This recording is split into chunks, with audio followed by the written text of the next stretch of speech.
Hi everyone, welcome to the Teaching Kitchen here at Dave's Market in Midtown Cleveland. My name is Juliana Blischalk and I'm a registered dietitian with Sodexo at University Hospitals. And I'm Ryan Hamel. I'm the Assistant Culinary Manager with University Hospitals and Sodexo. So in today's video, we are going to be showing you how to make a ratatouille stuffed mushroom. Ratatouille is a French vegetable stew, a lot simpler than it sounds. Yeah, right. But then we're gonna elevate that even further with our mushroom. That's gonna add that delicious umami or that savory flavor that we normally associate with meat.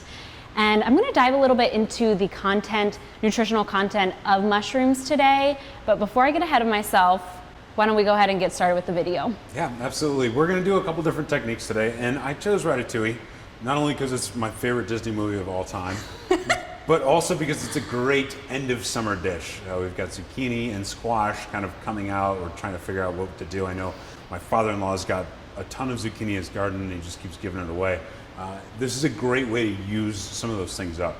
It also uses some tomatoes and some fresh herbs. So it's kind of like a whole garden pulled together here. Also added some brown rice to this dish to add a little fiber, a little bit of protein. And then we're gonna make a real simple tomato sauce to show that we don't need to grab a jar off the shelf. We can just go ahead and make some of these ingredients in our house. Awesome. So I do have some great ingredients that we're gonna go through. I've got some zucchini, some red onions, red bell peppers. I've already diced up the squash and the eggplant, kind of cooked that off ahead of time so we're good to go. And then some beautiful portobello mushrooms. Some fresh basil, oregano. 1 can of diced tomatoes. Go for the low sodium version. That's the one we want to add our own ingredients in this dish, yeah. right? Been working with Juliana enough now. This is a large can of crushed tomatoes. We're going to use this as a basis for our sauce. Sauce is very simple. It's going to be garlic, tomatoes, some fresh herbs. Real easy. I've got some grated Parmesan cheese, just to add a little nuttiness at the end and a little bit of extra fat and protein. Some garlic, some tomato paste. You can buy it in the can. I like to buy it in, you can find it like a toothpaste tube by the herbs. And if you need a tablespoon, you can squeeze it out. It lasts like 6 months. That's nice. When I buy it in the can, it always goes moldy because I only use it occasionally. I guess you can also freeze it too, but for me, the tube is the easiest way to do it. Red chili flakes, I love these for heat. So we're gonna add a little bit of these to our sauce. And then, yeah. So let's make the sauce first. Okay. All right, cool. I've got a medium-sized saute pan here. And I'm going to turn our burner to like medium heat and add some extra virgin olive oil, a couple tablespoons. And into that, we're gonna add about a 1/4 teaspoon of these chili flakes while the oil's still cold, and some minced garlic. I've got about 3 or 4 cloves here, minced. And we're just gonna let that kind of, I'm gonna add the rest of it. And we're gonna let that come up to temperature and start to soften the garlic. Give it about 3 or 4 minutes. It's gonna soften the garlic and it's going to start to brown a little bit. It already smells good. Yeah, right. We don't wanna brown it all the way because we don't wanna burn the garlic, but we do wanna extract the flavors, soften it. It's gonna meld into the sauce really nicely. It's great. When the sauce is finished, we're gonna also add some fresh thyme or some dried thyme to it. You can use fresh, dry's cheaper, and usually have a bunch of it on hand. I didn't have any, I couldn't find good fresh thyme today, so dry works. And then also we're gonna finish it with some fresh basil. We'll get into that here in a minute. Another thing that I wanna show you next is how to clean these portobellos. Now typically ratatouille would not be served in portobello mushrooms, but I just thought it was kind of a fun way to incorporate some of those components into this. And there's a million different mushrooms out there, right? You can find chanterelles, you can find shiitake mushrooms or button mushrooms. Portobellos are basically just big button mushrooms that are related to similar family. Crominis are like baby little portobello mushrooms. They're just the caps are there. But this is a portobello. This is about a 4.5-inch thick cap. The stems usually come attached to them. You just kind of pop it out very simply. Right? Ooh, I can smell that garlic going. You can see it's starting to sizzle a little bit here.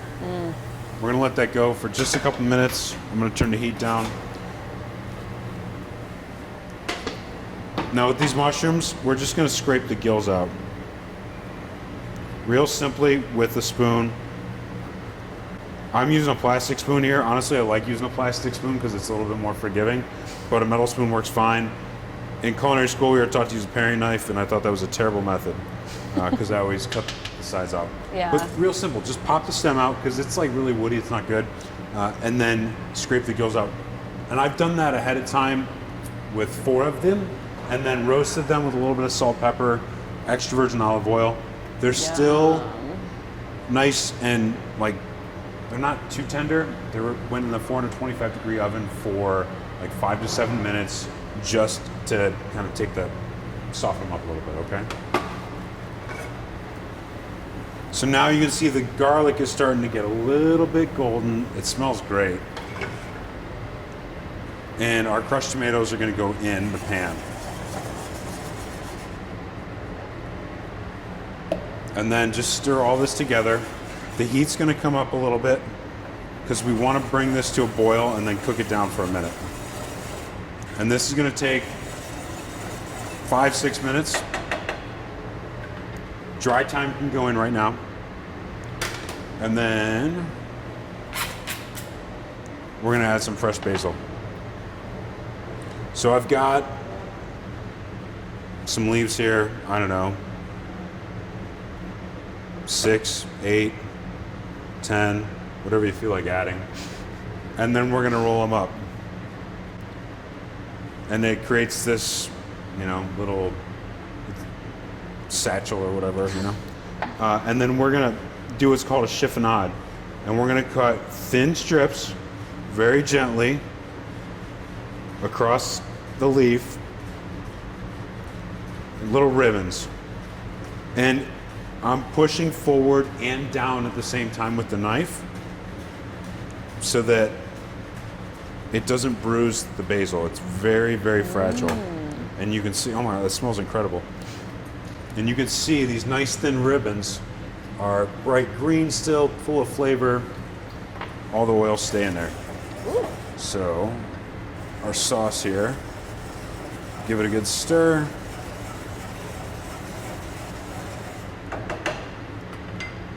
Pinch of salt, a little bit of cracked black pepper, and we're gonna add this basil here at the end.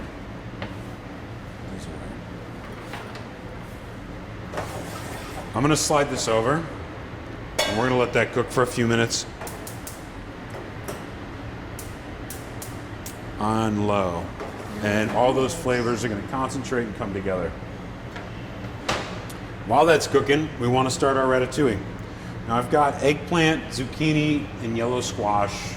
If you don't like eggplant, take it out, just use zucchini and squash, it's fine. But really just take the end off of it, and we're gonna cut it so that the seeds stay in the middle. Because those parts get really, really soft quickly and will water down this stew. And we don't want water in it. We want to have concentrated flavors. And that's really the key component behind making a ratatouille, is concentrating flavors and getting them developed. I've got a pan going with some extra virgin olive oil.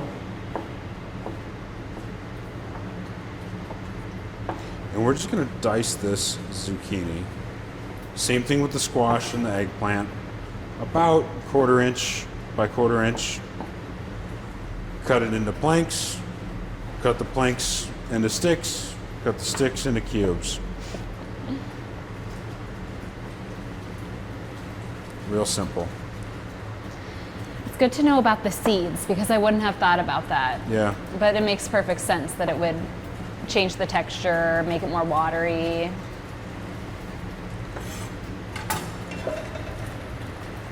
Right.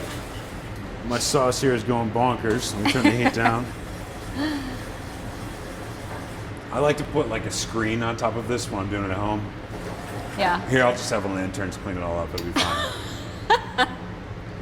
So take your zucchini and squash, toss it in a bowl. You can do all of this in a saute pan, but it takes a lot of time. Put it in a bowl, toss it a little salt, pepper, extra virgin olive oil, roast it, 425 degree oven for like 10 to 12 minutes. Spread it on a nice thin layer, and you'll see it'll brown up.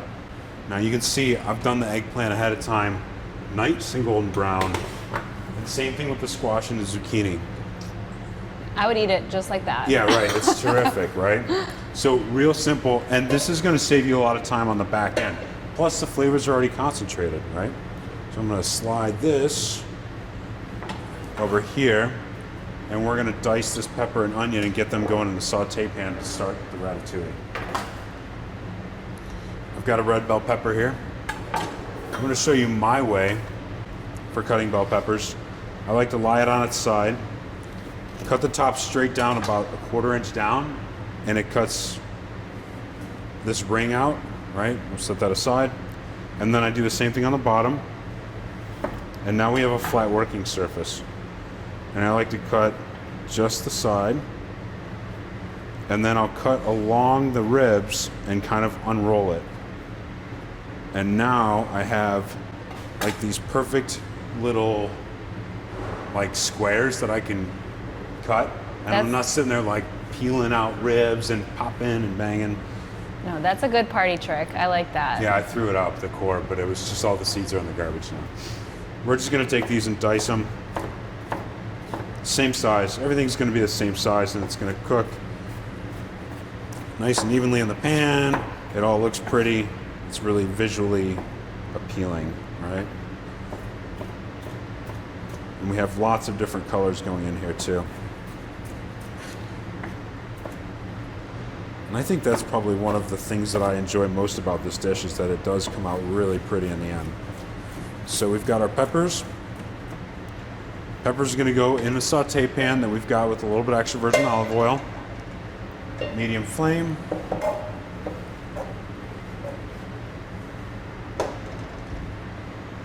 And we're gonna cook those down. Red onion, yellow onion, whatever makes you happy. Check our sauce here.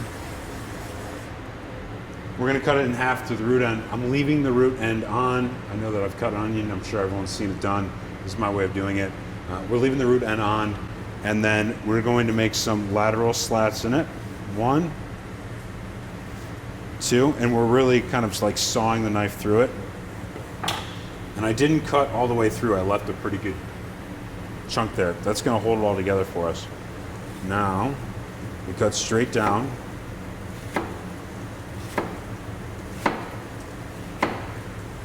Turn it sideways, line it up, cut straight down. And we've got perfect little diced onion. That's awesome. And it takes seconds, right? So again, now my knife's pretty sharp. I sharpen on myself. You know, a dull knife is kind of a useless tool, we say in the kitchen. Very little effort to do it. If one pops out, that's okay. Get back in line, onion. Tilt it to the side when you get close. Boom, boom. Done. Okay. So there's our diced red onion. Real simple. Our peppers are starting to cook. Our onions can go in. Now this is going to take a few minutes. We're going to let this cook down and then come back and pull it all together. Okay. As promised, I'm going to talk a little bit about mushrooms. I know they're not everybody's favorite. They can be a little bit divisive, but if you enjoy mushrooms, they can be a very beneficial thing to include in your diet. Mushrooms are just very cool. So they, of course, it's going to vary on the type of mushroom that you're using, but they contain a lot of vitamins and minerals, B vitamins, and vitamin D, depending on how they're grown, as well as potassium, phosphorus, selenium, to name a few. And then in general, they provide fiber as well as antioxidants while being low in calories, in fat, in cholesterol, and sodium. So they are very versatile, and if you say you don't like mushrooms, try them a different way, because I don't like the mushrooms, the dry ones that you put on salad or the ones that you get on pizza, but like this, a portobello mushroom, all day, every day I would eat this. So experiment a little bit and see if there's something else that you prefer. How's it going? Okay. Yeah? Oh yeah. So the tomato sauce is starting to cook down. You can see it's really thickened up nicely. And we're just gonna finish it with that basil that we cut. And this is gonna be kind of the basis for, this will be our sauce. Tie that together. What do we add? Garlic, some chili flakes, a little bit of salt and pepper, some extra virgin olive oil, Yeah, pretty simple. a couple herbs. I'm gonna let you try it. Tell me what you think. Ooh, okay.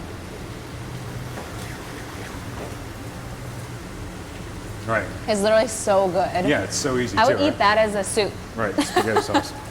Cool. We're gonna let that sit to the side. I already cooked off some brown rice. You can see I cooked off about a cup, 2.5 cups of water. Put it in the pot, small pinch of salt, bring it to a boil, put a lid on it, cut it down to a simmer, let it go for about 35 minutes until it's nice and tender and all the liquid is evaporated. It's really not too complicated. Yeah, and you got plenty of other stuff to do while that cooks anyways. Yeah, for sure, right? Okay, so we got our onions and peppers going here. This is actually gonna take a few more minutes, so we can take a break, let this cook down, and then we'll come back and we'll pull it all together. Okay. Great, we're back. So we've let these onions and peppers cook down. I did a little cleanup. That way I could show you the last couple pieces of this. Got the onions and peppers. They're browned and soft and very tasty. The next step here is we're gonna add a couple more cloves of minced garlic. And we're gonna let that cook for about 30 seconds. And you're really gonna smell the garlic, the raw flavor come out of the garlic. It'll go from a real pungent to more of a pleasing aroma. And it happens just a couple seconds here. And then I got a couple of tablespoons of tomato paste. We're gonna add that. This is gonna help any juice that comes out of this to thicken into the stew that's really what the ratatouille is all about. And we wanna, anytime we add tomato paste to a pan, we wanna cook it for a minute or two to caramelize the tomato product. And it really helps bring out flavors. Raw tomato paste is kind of sharp, but cooked tomato paste has different layers of flavor. So we're just gonna schmiggle that all together, shake and stir, make sure the tomato paste gets to the bottom of the pan. If you're on an electric stove here, this might be a little bit trickier, but gas helps cook everything a little bit more evenly. And I can already smell the tomato paste starting to caramelize. It only takes a minute or two. And this is also gonna cook in the oven once everything else is already added. We're gonna finish these in the oven. Next, we're gonna add that roasted eggplant and zucchini and yellow squash to the pan. And you want this stuff sizzling. I can hear the pan kind of talking to me right now. And then the zucchini and squash. And all the liquid that was kind of in the bowl as it sat. Give it a good stir. Now we've already cooked the zucchini and the squash, so we don't need to cook this down for half an hour and stir, and it's kind of the reason that I do all that ahead of time. It's very pretty to look at. Right? I've also got some fresh basil, a couple of tablespoons, handful of leaves, whatever, and some fresh chopped oregano. And that all goes in there.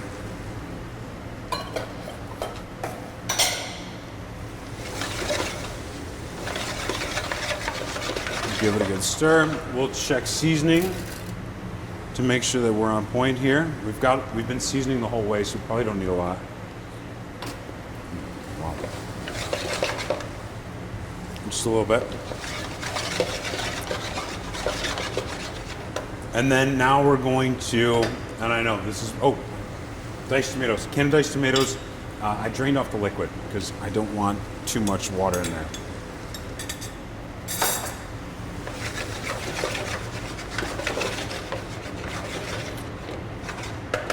And this is where the Italian grandmas are going to yell at me. I'm going to add some, we're putting rice into the stuffed mushrooms because we want that extra fiber. We want kind of like a complete meal in the dish. We'll put it basically in between everything. We're gonna build these up right now. I've got the sauce.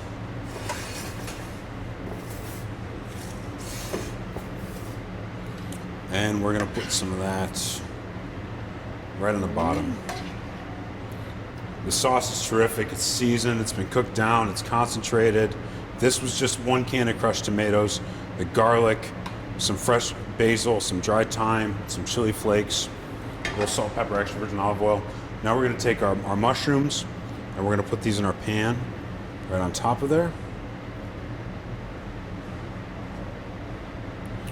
And we'll take, you know, a little spoonful of brown rice on top of each mushroom.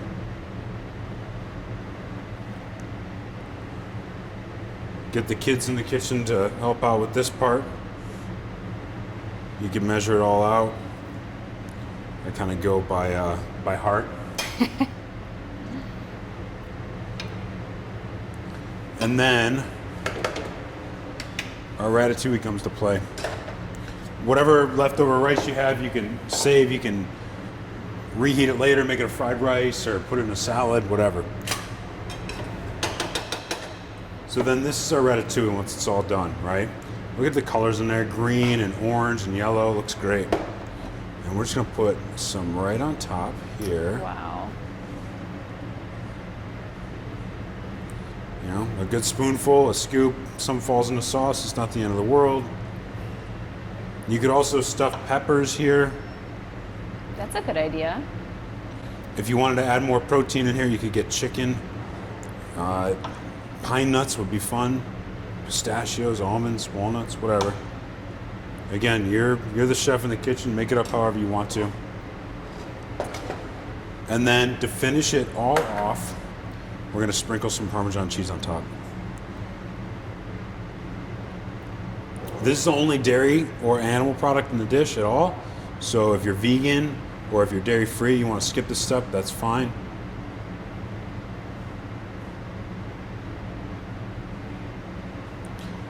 Great, now we're gonna pop this back in a hot oven, 450, 500. If everything's cold, go 450. If everything's already warm, go 500, send it. And just put a little bit of caramelization on top of the cheese. And while that's going, I know Juliana's got some more mushroom facts.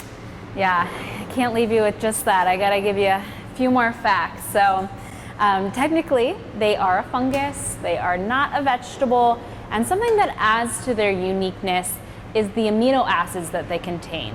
So one that's responsible for that umami flavor that we get here, but also, what is an amino acid to begin with? It's the building block of protein. So there's tons of amino acids, but there are 9 essential amino acids.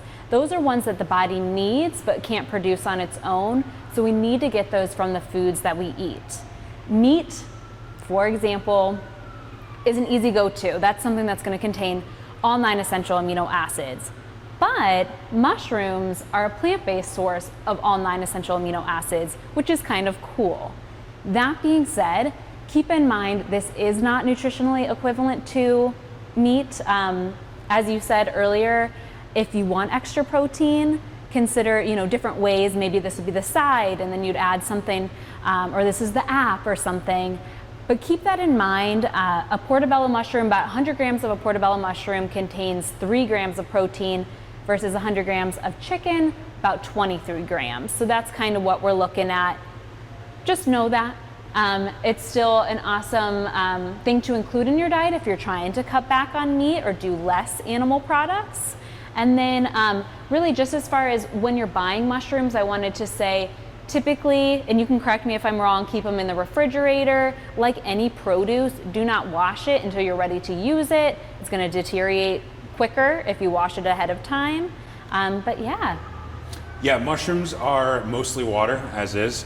So if you wash them, they're going to mold a lot quicker in the fridge. Yeah. Buy them as close to when you're going to use them as you possibly can. Take the stems off of shiitakes and portobellos. Stuff like button mushrooms, the stems are fine. But the woodier stems and shiitakes are tough to eat. But you can use them.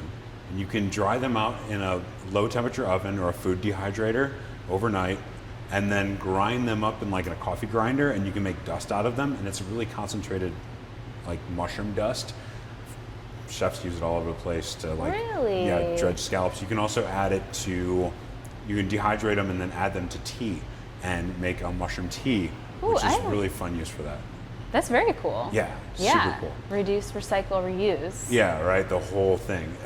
I use mushroom stock a lot at home. My wife's vegetarian. She eats seafood, but no chicken or beef or anything like that. And I constantly crave that like meatiness, the umami. So I make mushroom stock at home using all of the trimmings. I'll freeze them and then I'll cover them with water, cook it for a couple hours, and then I use the mushroom stock to, like in soups where I kind of want the meatiness, but the mushrooms really add that meaty flavor. It's a fun replacement. Yeah, that's a good idea. Yep. Cool. Let me check on these.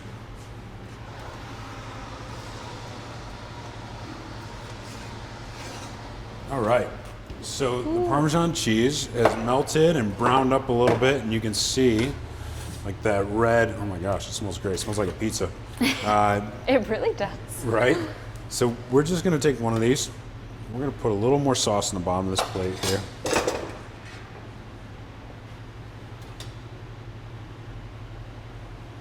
And we're going to take one of these mushrooms. This guy right here.